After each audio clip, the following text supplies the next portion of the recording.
Episode 11। सड़ू और जल्लाद अनिकेत। पर हमारे पास तो कपड़े भी नहीं हैं और भाई हमें बाहर नहीं जाने देंगे। तुम नहीं जानती, जिस दिन तुम्हारा एक्सीडेंट हुआ था भाई ने उन सभी बॉडीगार्ड जिन्हें यहाँ पर तुम्हारा ध्यान रखने के लिए रखा हुआ था, सबको गोलियों से भून दिया था। गार्डन में ऐसा लग रहा था मानो खून की होली खेली गई हो। आकाश उस दिन को याद करते हुए कहता है। उसके शरीर पर आज भी रोंगटे खड़े हो जाते थे इस दिन को याद करके, जब उसने और सौम्या ने वो भयानक मंजर अपने रूम से देखा था। लेकिन इसमें उनकी कोई गलती नहीं थी। भागे तो हम लोग थे। सजा हमें मिलनी चाहिए थी ना। आराध्या उनसे पूछती है। तुम नहीं जानती हो इसलिए चुप रहो। हमें देखते हुए इतना डर लगा था। उस दिन तो मैंने सोचा भाई हमें भी कहीं उल्टा न लटका दें। आकाश डरते हुए कहता है। उन दोनों का ध्यान वहां से हटा के बोलती है। तुम दोनों भी क्या बातें लेके बैठ गए हो? ये सोचो कि हम उनको कैसे मनाएं कि वो हमें शादी में लेकर के जाएं। सौम्या।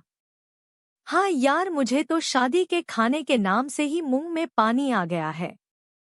आकाश इमेजिन करते हुए कहता है। खाने के बारे में सोचने से कुछ नहीं होगा। बस उस सड़ू को कैसे मनाएंगे हम, यही समझ नहीं आ रहा है। सौम्या अपने माथे को सहलाते हुए कहती है। तभी आराध्या और आकाश दोनों सौम्या की तरफ देखने लग जाते हैं। खुद को घूरते देखकर सौम्या उन दोनों से कहती है। मेरी तरफ ऐसे मत देखो तुम दोनों। मैं उस जल्लाद सड़ू के पास नहीं जाऊंगी। की बात सुनकर आकाश उसके कंधे पर अपना हाथ रखकर उसे माखन लगाते हुए कहता है। सौम्या, देख मेरी प्यारी बहना, हम तीनों जानते हैं यहाँ हमारा सो कॉल्ड जल्लाद भाई और तुम्हारा सड़ू हम तीनों में से सिर्फ तुम्हारी सुनता है। वहीं आराध्या उसकी बात सुनकर हैरान रह जाती है, क्योंकि उसकी यादों में कहीं भी अनिकेत और सौम्या की करीबी के बारे में कुछ याद नहीं था। वह अपने दिमाग पर जोर डालने लगती है लेकिन उसे कुछ याद नहीं आ रहा था। वहीं उसे अपना सिर दबाते हुए देखकर आकाश कहता है। क्या हुआ आदू, तुम ठीक हो ना? तुम्हें क्या दर्द हो रहा है?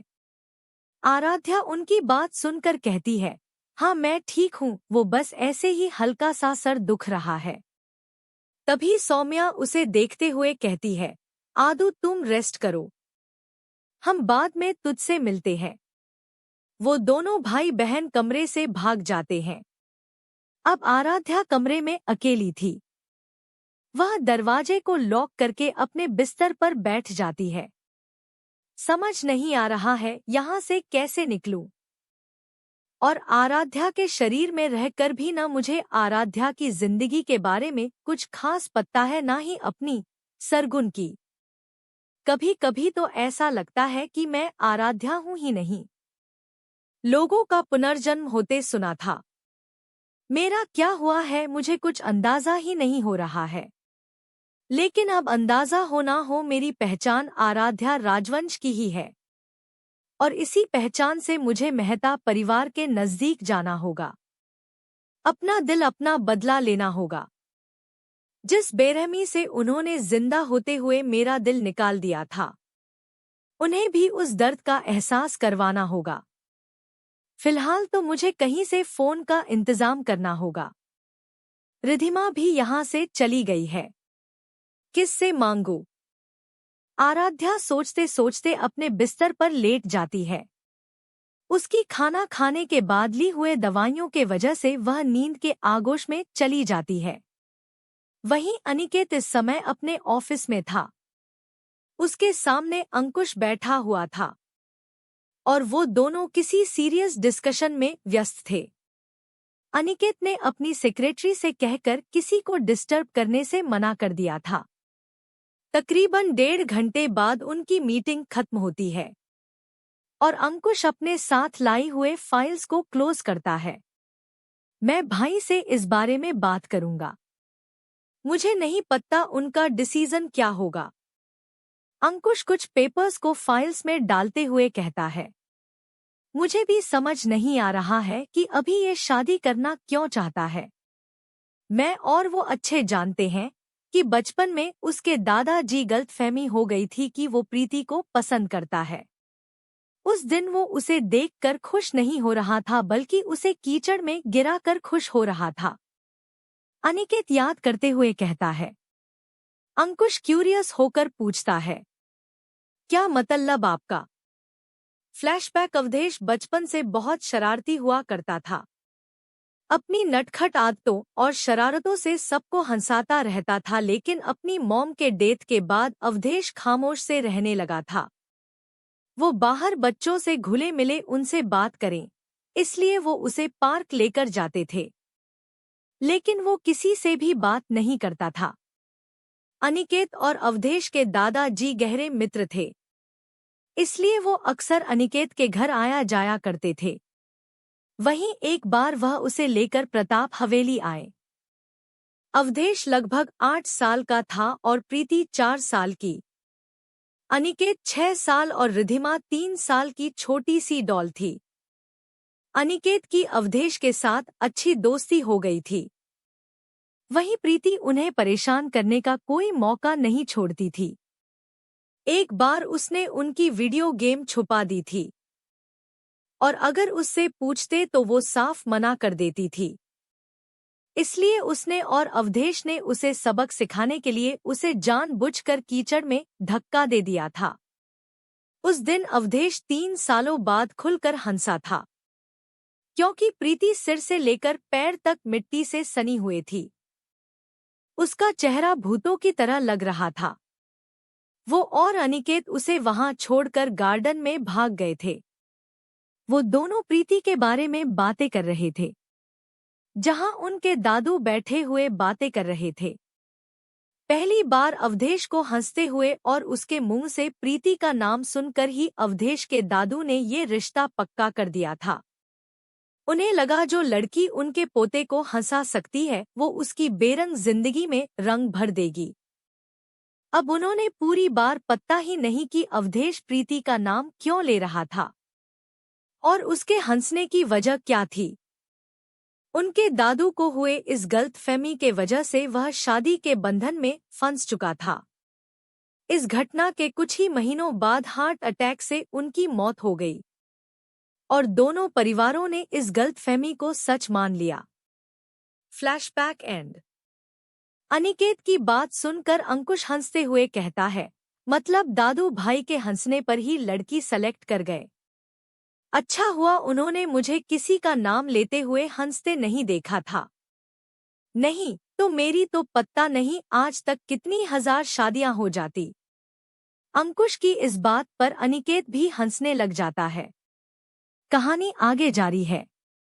Thank you. एपिसोड 12 प्रीति का प्लान और अनिकेत की ना। अवधेश अपनी फिजिकल कंडीशन की वजह से हाई प्रोफाइल शादी नहीं करना चाहता था। ये शादी सीक्रेट होनी थी, इसलिए दोनों परिवार के लोगों के अलावा इस शादी में कोई भी नहीं बुलाया जाना था। शादी के 3 दिन पहले प्रीति के लिए सगुन के गहने और कपड़े प्रताप परिवार की तरफ से भेज दिए गए थे। जैसे ही प्रीति और लता जी की नजरें उन गहनों पर पड़ती है तो उनकी आंखें चुंधिया जाती है। ऐसा नहीं था कि उन्होंने कभी दौलत या शोहरत नहीं देखी थी, बस शादी के बाद उन्होंने साधारण जीवन जिया था, क्योंकि लता जी ने अपनी पसंद के आदमी से शादी की थी। एक साधारण नौकरी करता है और इतना अमीर भी नहीं था। परंतु शादी के कुछ महीनों बाद उन्हें पता चलता है कि उनके पति अपनी जॉब तो दुनिया को दिखाने के लिए करते हैं, असल में वो एक माफिया ग्रुप के लिए काम करता था। अपने प्यार के खातिर उसने ये बात सबसे छिपाई हुई थी। बाद में अपना बिजनेस सेटअप करने के लिए राजवंश परिवार ने उनकी बहुत मदद की थी। इवन प्रताप परिवार ने भी अवधेश के लिए प्रीति को पसंद करने के बाद उनकी मदद की, लेकिन हर बार पैसा डूब जाता था, जिसकी वजह से वह सब छोड़कर चला गया। कहाँ गया, क्यों गया, कोई नहीं जानता था सिवाय लता जी के। लता जानती थी कि उसके पति ने अपना टारगेट पूरा कर लिया था और उसे अपने बॉस के पास लौटना था। ये सब लता जानती थी, लेकिन उसने कभी इस बारे में किसी को नहीं बताया था। दुनिया की नज़र में वह असफल भगोड़ा आदमी बन चुका था और कुछ लोगों की नज़रों में मर भी चुका था। तब से लता और प्रीति राजवंश हवेली में ही रहती थी और घर में उनका मान सम्मान भी कम हो चुका था। अब कहानी में वापस आते हैं।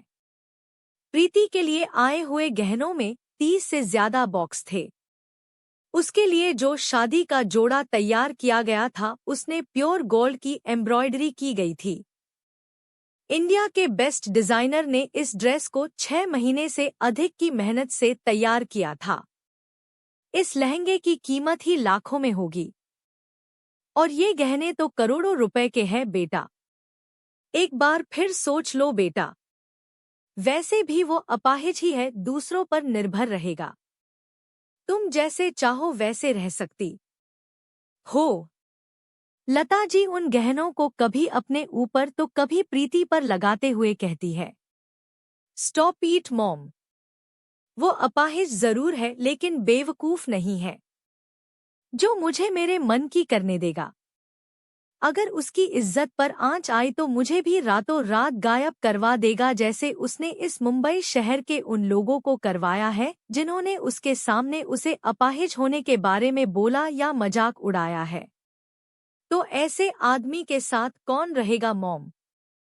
और वैसे भी मैं किसी और से प्यार करती हूँ। जानती हूँ प्रीति, लेकिन तू भी तो समझ, तेरा प्लान बहुत खतरनाक है। अवधेश या उसके घर वालों को पता चला तो तुझे कुछ न कर दें। मैं लता जी थोड़ी चिंता से कहती है, डोंट वरी मॉम, वो कुछ नहीं कर पाएगा। मेरा प्लान फुल प्रूफ है। दोनों फैमिली ही इकट्ठी होंगी तो बात बाहर भी नहीं जाएगी। मेरे प्लान के अकॉर्डिंग मैं भी इस अनचाही शादी से बच जाऊंगी और उस अपाहिज की शादी भी हो जाएगी और मेरा पीछा हमेशा के लिए छूट जाएगा। प्रीति एक शातिर स्माइल देते हुए कहती है। जहां ये दोनों अपने प्लान में बिजी थी, वहीं दूसरी तरफ आराध्या और आकाश ने मिलकर सौम्या को बलि का बकरा बना दिया था। अनिकेत अपने स्टडी रूम में बैठा हुआ था जब वो तीनों उसके दरवाजे को नोक करते हैं। कुछ सेकंड्स बाद उन्हें अनिकेत की सीरियस आवाज सुनाई देती है जो उन्हें अंदर आने के लिए कहता है। वो तीनों डोर खोलकर उसके सामने खड़े हो जाते हैं। सरगुन के लिए तो ये नया था, लेकिन आराध्या और बाकी दोनों के लिए नहीं था, क्योंकि जब भी बात आराध्या के बाहर जाने की होती तो अनिकेत उन लोगों के साथ स्ट्रिक्ट हो जाता था। अनिकेत अपने सामने खड़े मासूम बच्चों को देख रहा था जो मासूम तो बिल्कुल भी नहीं थे। क्या चाहिए तुम तिन्हों को अब? क्या चाहिए तुम तिन्हों को अब? वो मुझे मेरा मतलब था। मैं कहना था कि मैं वो। हाँ डॉट वो। आकाश हकलाते हुए कहता है। आकाश हिम्मत करके कहता है, भाई हमें भी शादी में जाना है। अनिकेत अपनी फाइल में देखते हुए कहता है, पर भाई हम क्यों नहीं जा सकते हैं? आखिरकार हमारे घर में शादी है, उसमें भी आप जाने से मना कर रहे हो। आराध्या उदास होने का नाटक करते हुए कहती है। वो अच्छी तरह से जानती थी कि उसे यहाँ की इस जेल से निकलना ही होगा। अगर वो मुंबई में होती तो उसे पता भी चलता, लेकिन दिल्ली में उसके लिए सब कुछ नया ही था। इसलिए वह पूरी कोशिश करना चाहती थी अनिकेत को मनाने की। नहीं, तुम लोग कहीं नहीं जा रहे हो, that's my final decision. Aniket अपनी शरद आवाज में ही सीधे ही ना उनके मुंह पर मार देता है, जिस पर वो तीनों एक दूसरे को ऐसा लुक देते हैं जैसे उन्हें ये रिजल्ट पहले से ही पता हो। फिर आकाश आराध्या को हल्के से धक्का मारते हुए वहां से चलने के लिए कहता है, जिसे समझकर वह दोनों वहां से खिसकने लगते हैं। वहीं सौम्या सिर झुकाकर वहीं खड़ी थी। तभी अनिकेत की आवाज वहां गूंजती है, सौम्या को भी लेते जाओ अपने साथ। Please like share and comment your opinion.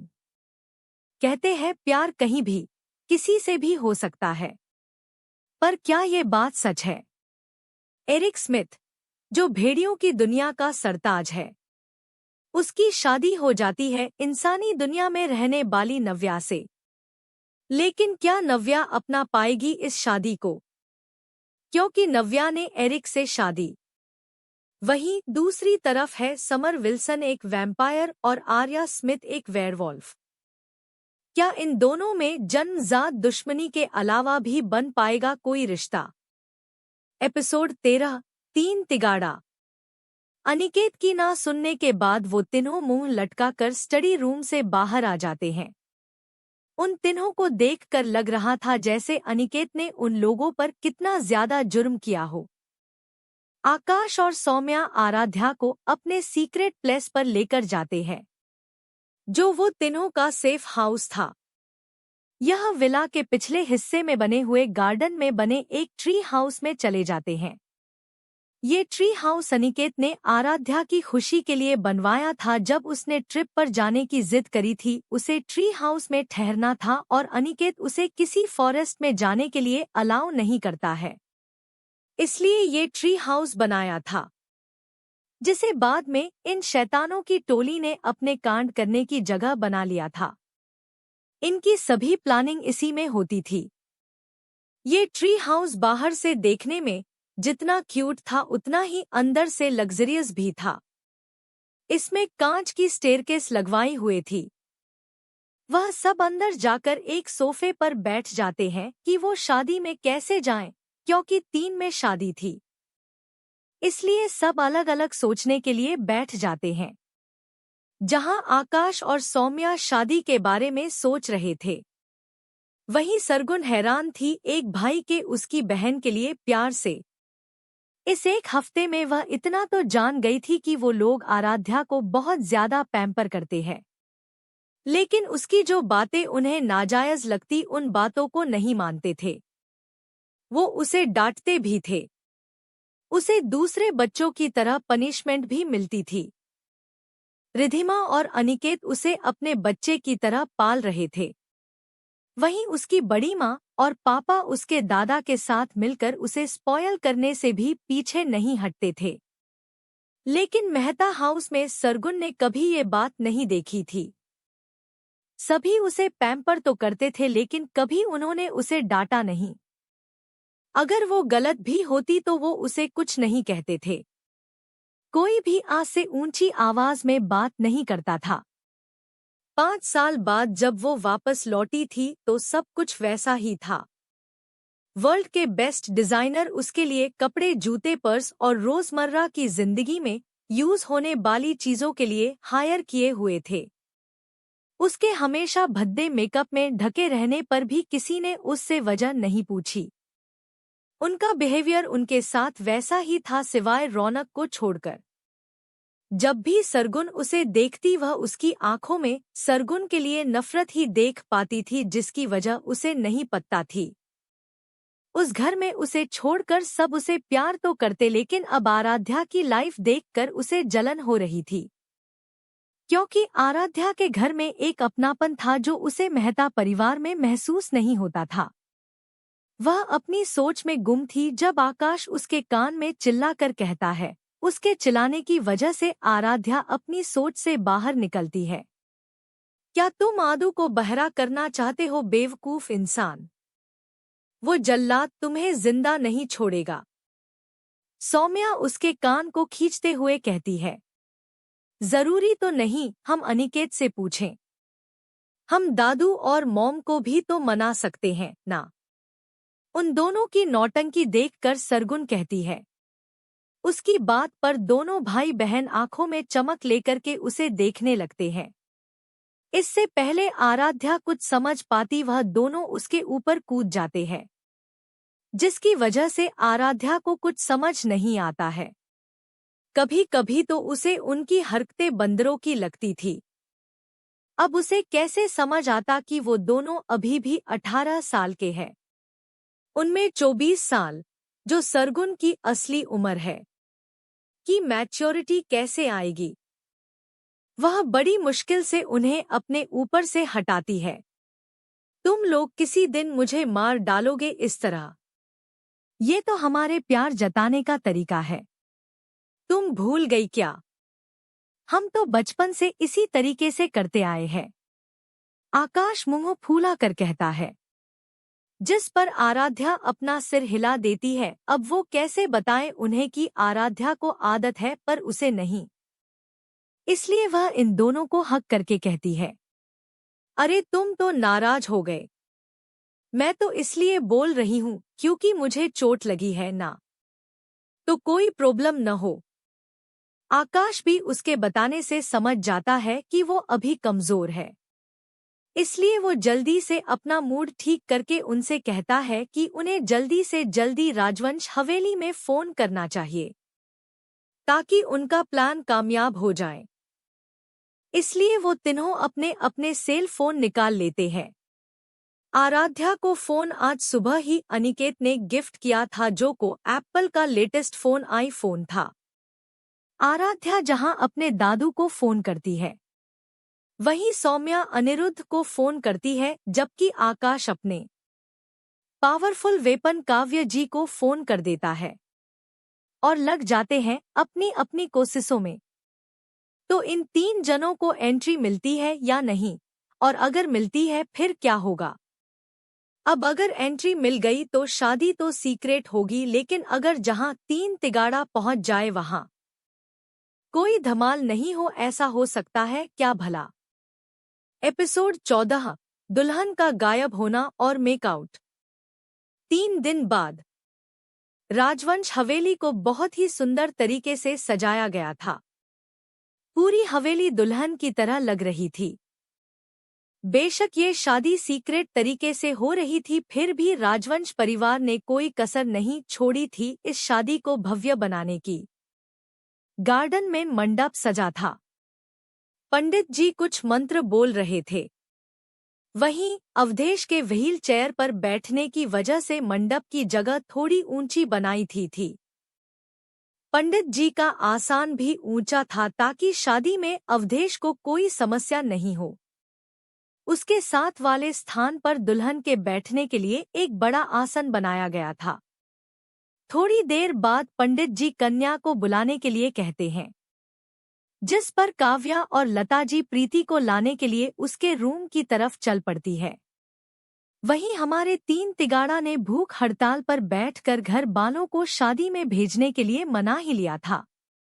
उनके ड्रामे से परेशान होकर अनिकेत को भी मानना पड़ा था, लेकिन शर्त ये थी कि आराध्या के बाल जो पहले ही उसकी गर्दन तक आते थे काट कर और छोटे कर दिए गए थे। लेकिन उसकी मीडियम साइज चमकती गहरी भूरी आंखें किसी के भी दिल में आग लगाने के लिए काफी थी। उसने बहुत ही सुंदर एथनिक वियर पहना था। उसने कभी भी लड़कियों को तरह कपड़े पहने ही नहीं थे, आराध्या ने। इसलिए उसके लिए अनिकेत ने स्पेशली ये कपड़े सेलेक्ट किए थे, जिसमें वो कंफर्टेबल और फैशनेबल के साथ साथ सुंदर भी लग रही थी। कानों में छोटे छोटे इयररिंग पहने हुए थी। वहीं सौम्या ने एक रॉयल ब्लू कलर का लहंगा पहना हुआ था। उसकी स्वीटहार्ट नेक पर डायमंड का नेकलेस था। हाथों में एक ब्रेसलेट, बस इसी में वो कहर ढा रही थी। वो तीनों शादी को छोड़कर खाने के काउंटर के पास खड़े थे। आराध्या का ध्यान तो वहां से बाहर निकलने पर था। वो यहाँ पर कैद रहकर कुछ भी नहीं कर सकती थी, लेकिन 2 भूखड़ों के साथ रह के भला ऐसा ही सकता है कि वो कोई प्लान बना पाए। वह स्टॉल पर खाने के अलग अलग वैरायटी टेस्ट कर रहे थे। तभी लता जी और काव्या हांफते हुए अंदर से आती है। पापा जी, प्रीति अपने कमरे में नहीं है। कमरे में तोड़ फोड़ हुए है। न उसका ब्राइडल लहंगा है, न उसकी पहनी हुए ज्वेलरी। काव्या हांफते हुए कहती है, भाभी आपको इस समय भी कपड़ों और गहनों की पड़ी हुए है। मेरी एकलौती बेटी गायब हो गई है और आप सबको उसकी कोई चिंता नहीं है। लता जी रोते हुए बोलती है, मेरे कहने का ये मतलब नहीं था जीजी। आप भी जानते हो मेंशन से बाहर जाना पॉसिबल ही नहीं है। आराध्या के आने से यहाँ की सिक्योरिटी 3 गुना बढ़ाई गई है, तो प्रीति के यहाँ से गायब होने का सवाल नहीं है। हमें उसे यहीं ढूंढना चाहिए। काव्या की बात सुनकर सभी सहमत होते हैं। वहीं प्रताप परिवार के भी सभी लोग चिंतित हो जाते हैं। वह लोग भी उनके साथ कुछ गार्ड्स को लेकर के प्रीति को ढूंढने लगते हैं। इन सब से बेख पर आराध्या और सौम्या अपनी आइसक्रीम एंजॉय करने ने लगे हुए थे। प्रीति के गायब होने की खबर सुनकर आराध्या को कुछ अजीब तो लगा, लेकिन उसे समझ नहीं आ रहा था कि इस समय इतनी सिक्योरिटी में वो कहाँ जा सकती है। लेकिन उसे प्रीति से कोई मतलब नहीं था, तो वो बस अपने दोस्तों के साथ चुपचाप खड़ी हुई थी। दूसरी तरफ किसी को भी प्रीति का पत्ता नहीं चल रहा था कि वो कहाँ गई है। जजमान विवाह का शुभ मुहूर्त बीत रहा है, जल्दी से कन्या को ढूंढिए। वहीं दूसरी तरफ पंडित जी उन्हें कहते हैं। नाहर राजवंश जी अवधेश के सामने हाथ जोड़ते हुए कहते हैं, बेटा हमें माफ कर दीजिए। हम नहीं जानते हमारी बच्ची कहाँ है, किस हालत में है, इसलिए ये शादी नहीं हो पाएगी। अवधेश जो गुस्से से उबाल रहा था, वह अपनी शरद आवाज में कहता है, ये शादी आज ही होगी, इसी मंडप में होगी। आपकी नातिन गायब हो गई है या किसी के साथ भाग गई है, इस बात से मुझे कोई फर्क नहीं पड़ता है। कहते हुए वो लता जी की तरफ तिरछी नजर से देखता है, जिसे देखकर न जाने क्यों वो कांप जाती है। लेकिन बिना दुल्हन के शादी कैसे होगी? रुक्मिणी जी अवधेश को कहती है, क्यों राजवंशियों के यहाँ और बेटियां नहीं हैं? अवधेश अपनी शरद आवाज में कहता है, नहीं है, हमारी पोती जर्मनी में अपनी पढ़ाई के लिए गई है और दूसरी पोती उम्र में छोटी है। नाहर राजवंश अवधेश के सवाल पर उसे स्ट्रिक्टली मना कर देते हैं, जिस पर अवधेश अपना फोन निकालकर किसी को फोन करता है। थोड़ी देर में ही वहां पर पूरा गार्डन ब्लैक कमांडो से भर जाता है। वहीं दूसरी तरफ राजवंश हवेली में बने स्टोर रूम में प्रीति एक लड़के की बाहों में बाहें डाले खड़ी हुई थी। वहां से गार्डन में जो हो रहा था उसकी हल्की सी झलक देखने को मिल रही थी। वह लड़का उसकी कमर को दबाते हुए कहता है, वैसे मानना पड़ेगा तुम्हें, अपनी ही शादी में खुद को किडनैप करवा लिया। तुम्हारी फैमिली ने हर जगह ढूंढ लिया सिवाय इस रूम के। हम्मम, तुम्हें लगता है मैं उस अपाहिज से शादी करूंगी? और रही बात इस कमरे की, तो मैंने मोम से पहले ही कह दिया था, इसलिए वह इस कमरे की तरफ आई थी और बाहर से दरवाजा बंद कर गई है। प्रीति उस लड़के के गालों को चूमते हुए कहती है, तुम्हें क्या लगता है अब अवधेश प्रताप सिंह क्या करेगा? वह लड़का अपने नाक को उसकी गर्दन पर फेरते हुए कहता है। उसकी शरारती हरकतों पर प्रीति उसे हल्के से मारते हुए कहती है, स्टॉप इट। और वो क्या करेगा? घर में 3-4 कुंवारी नौकरानियां हैं, उनमें से किसी से शादी कर लें, उसके लिए वही सूट करेगी। वह अवधेश का मजाक उड़ाते हुए बोलती है। तभी वह लड़का पीछे से उसकी कमर में हाथ डालते हुए कहता है, किस करने लगता है। वह उसे इस तरह से चूमने लगता है जैसे मानो उसे कच्चा निगल जाएगा। हम्मम, मेरी जान, तुम्हारे लिए तो मैं ही सूट करता हूँ, मैं ही तुम्हारी आग बुझ सकता हूँ, वो व्हील चेयर पर बैठा हुआ अवधेश नहीं। कहकर वह प्रीति के चेहरे पर। एपिसोड 15, कहाँ तुम बूढ़े और मैं बच्ची। जहां एक और मंडप में अवधेश की बात से सब परेशान थे, वहीं दूसरी तरफ प्रीति एक लड़के के साथ मिलकर सारे ड्रामे को एंजॉय कर रही थी। वो दोनों वहां खड़े खड़े बोर होने लगते हैं तो स्टोर रूम में रखे पुराने सोफे पर बैठ जाते हैं। वहीं दूसरी तरफ अवधेश के ब्लैक ईगल कमांडो ने पूरी जगह को घेर लिया था, जिस पर नाहर जी कहते हैं, अवधेश ये क्या बदतमीजी है और इतने सारे गार्ड्स क्यों बुलाए हैं यहाँ पर? बदतमीजी अभी तक कहाँ की है मैंने? अभी तो शुरू हुए हैं। आपको क्या लगता है कि मैं चुपचाप अपनी बेइज्जती सहूंगा? आपकी पोती शादी के मंडप से भाग गई है और अब आप क्या चाहते हैं कि मैं चुप रहूंगा? अगर आपको ये रिश्ता मंजूर नहीं था तो आप बता सकते थे। अवधेश शरद आवाज में कहता है, ऐसा कुछ नहीं है। मेरी बेटी भागी नहीं है बेटा। जरूर कोई अनहोनी हुए है मेरी बेटी के साथ।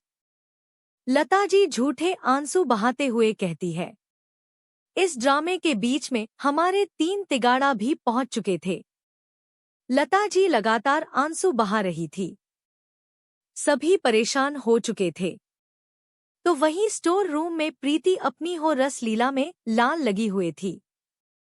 वैसे तुमने इतने पैसे वाले आदमी को क्यों छोड़ दिया? तुम्हें नहीं लगता उसके साथ होने से तुम्हें बहुत फायदा होता? वह लड़का उससे पूछता है। फायदा तो मैं अब भी ले लूंगी। मैंने घर की मेड को शादी के बोल दिया है। अगर वो शादी की जिद करेगा ही तो उससे करवाने के बाद मैं उस मेड के जरिए अपने काम करवाऊंगी। प्रीति उसे विंक करते हुए कहती है, मुझे मेड का समझ नहीं आता। मतलब इतनी यंग मेड घर में रखी क्यों है और वह शादी एक नौकरानी से करने के लिए क्यों मानेगा? वह लड़का कंफ्यूज होकर पूछता है। वो नौकरानी नहीं, बिजनेसमैन मिस्टर शाह की बेटी सारा है, जो अनिकेत को पसंद करती है। घर में सब नौकर जानते हैं वो यहाँ अनिकेत के लिए आई है, पर मैंने उसे उसका सच बाहर आने और बर्बाद करने की धमकी देकर अवधेश से शादी करने के लिए मना लिया है। प्रीति चालाकी भरी मुस्कान से कहती है, जिस पर वह लड़का उसके गालों को किस करते हुए कहता है, you are so smart baby girl, now I want to eat you. जैसे ही वो लड़का उसे गर्दन पर बाइट करने वाला होता है वो उसे रोकते हुए कहती है, क्या कर रहे हो तुम? शादी के बाद मेरा अगला रोल भी शुरू होगा। तुम कोई निशान नहीं दे सकते हो। वह लड़का अपनी उंगलियों से उसकी कमर को सहलाता हुआ कहता है, हम्मम। जहां सब देखे वहां नहीं दे सकता हूं, पर जहां किसी की नजर न जाए वहां दे सकता हूं ना। प्रीति उसके चेहरे पर सेडक्टिवली अपने हाथ फिराते हुए कहती है, मतलब मैं समझी नहीं। कहकर वह उसके दुपट्टे की पिन निकालकर अलग कर देता है, जिसकी वजह से उसकी डीप क्लीवेज दिखने लगती है। वह लड़का धीरे धीरे उसके ब्लाउज को अलग करके उसके सीने पर लव बाइट्स देने लगता है। उस कमरे में प्रीति की सिसकारियां गूंजने लगी थी। अभी समझाता हूं। वहीं बाहर का माहौल बहुत ही इंटेंस था। अनिकेत अवधेश को समझाते हुए कहता है, अभी हम लोग प्रीति को ढूंढ रहे हैं। मेरे आदमी बाहर पत्ता लगाने गए हैं। हो सकता है किसी ने अपनी दुश्मनी निकालने के लिए उसे किडनैप किया हो। लता जी भी उसकी हाँ में हाँ मिलाने लग जाती है। तभी उनकी नजर आराध्या पर पड़ती है, जिसके गर्दन से भी छोटे बाल उसे लड़के का लुक दे रहे थे। अगर उसने एथनिक कपड़े और कानों में छोटी छोटी झुमकी नहीं पहने होते तो शायद वो उसे लड़का ही मान लेती। लेकिन आराध्या की शक्ल उसकी मॉम पर गई थी, जिस वजह से वो उसे पहचान जाती है। उसे देखते ही वह उसकी तरफ इशारा करके कहती है, ये सब इस लड़की की वजह से हुआ है। बरसों पहले मेरे भाई भाभी को खा गई, आज आई है तो मेरी बेटी गायब हो गई। होना हो इसी के मनहूस कदम है ये जो मेरी बेटी नहीं मिल रही। उनके इस ड्रामे से आराध्या हैरान रह जाती है। अब सरगुन आराध्या के शरीर में हैरान हो जाती कि उसने किया क्या है कि सारा इल्जाम उस पर लगाया जा रहा है। वहीं उस पर इल्जाम लगाने पर सबकी नजरों का केंद्र आराध्या बन गई थी। अवधेश अंकुश को इशारा करके कुछ बोलता है, जिस पर अंकुश के चेहरे पर हवाइयां उड़ जाती है। लेकिन डेविल का ऑर्डर था तो उसे फॉलो तो करना ही था। वह हैरान परेशान खड़ी आराध्या के पास जाकर उसे पकड़ते हुए मंडप की तरफ बढ़ने लगता है। आराध्या जो पहले ही पूरे ड्रामे से परेशान थी, मंडप की तरफ जाने से पहले ही उसके हाथ को छुड़ाते हुए कहती है, फिर लता जी की तरफ देखकर, फिर अंकुश के हाथों को छुड़ाते हुए उसे मारने लगती है। को लेते जाकर देख पूरा राजवंश परिवार हैरान रह जाता है। वो लोग उसे छुड़ाने के लिए कुछ करते उससे पहले ही अवधेश के ब्लैक ईगल कमांडो उन सबको पकड़ लेते हैं। वहीं आराध्या, अभी तुम मेरे दोस्त हो, तुम मेरे साथ ऐसा कैसे कर सकते हो? आदू को छोड़ दो, वो बच्ची है अभी। अवधेश बेटा, मेरी बच्ची मासूम है, वो कभी घर से बाहर भी नहीं गई है, मेरी बच्ची को छोड़ दो। अवधेश बेटा, मेरी बच्ची मासूम है, वो कभी घर से बाहर भी नहीं गई है, मेरी बच्ची को छोड़ दो। वहीं नाहर राजवंश भी अवधेश से कहते हैं। आराध्या भी पूरी स्ट्रगल कर रही थी उसके हाथ से निकलने की। अंकुश ने उसे अवधेश के साथ बिठा दिया था। अवधेश के परिवार वाले उसे रोक पाते उससे पहले ही उसके कमांडो ने उसके परिवार को भी राजवंश परिवार के साथ खड़ा करके बंदूक तान दी। फिर लता जी की तरफ मुड़कर, मैंने कहा था ना, ये शादी आज ही होगी, मतलब आज ही होगी, इसे कोई नहीं रोक सकता है, न राजवंशी न प्रताप फैमिली। जैसे ही आराध्या उसकी बात सुनती है वो गुस्से में उस पर बरसते हुए कहती है, तुम्हारा दिमाग ठीक है? कहाँ तुम बुढ़े और मैं एक बच्ची, शर्म नहीं आती तुम्हें? और वैसे भी मैं तुमसे तो शादी कभी नहीं करूंगी। अब आराध्या ने ये क्यों कहा, इसके पीछे भी वजह थी। मुंबई के फेमस राइवल में मेहता और प्रताप सिंह परिवार शामिल थे। प्रताप परिवार बेशक दिल्ली में रहा करता है, लेकिन उनका बिजनेस जो एंटरटेनमेंट से रिलेटेड था वो मुंबई में था, जिसकी ब्रांच अवधेश का छोटा भाई आहान संभालता था। वहीं उसका जुड़वा भाई विहान एक सुपरस्टार था। इन दोनों परिवारों की दुश्मनी बहुत गहरी थी, इतनी कि वक्त आने पर ये एक दूसरे को मार भी दे। सरगुन बचपन से सब सुनती आ रही थी। मेहता परिवार में रहते रहते उसके मन में भी प्रताप परिवार के लिए नफरत भर गई थी, क्योंकि रौनक अक्सर अवधेश की वजह से परेशान रहता था, जो सरगुन को देखकर दुख होता था। हालांकि अब वो राजवंश परिवार में आराध्या के शरीर में थी, लेकिन नफरत इतनी आसानी से थोड़ी जाती है। अब देखना दिलचस्प होगा कि दुश्मन से शादी कर पाएगी आराध्या या फिर होगा कोई और धमाल।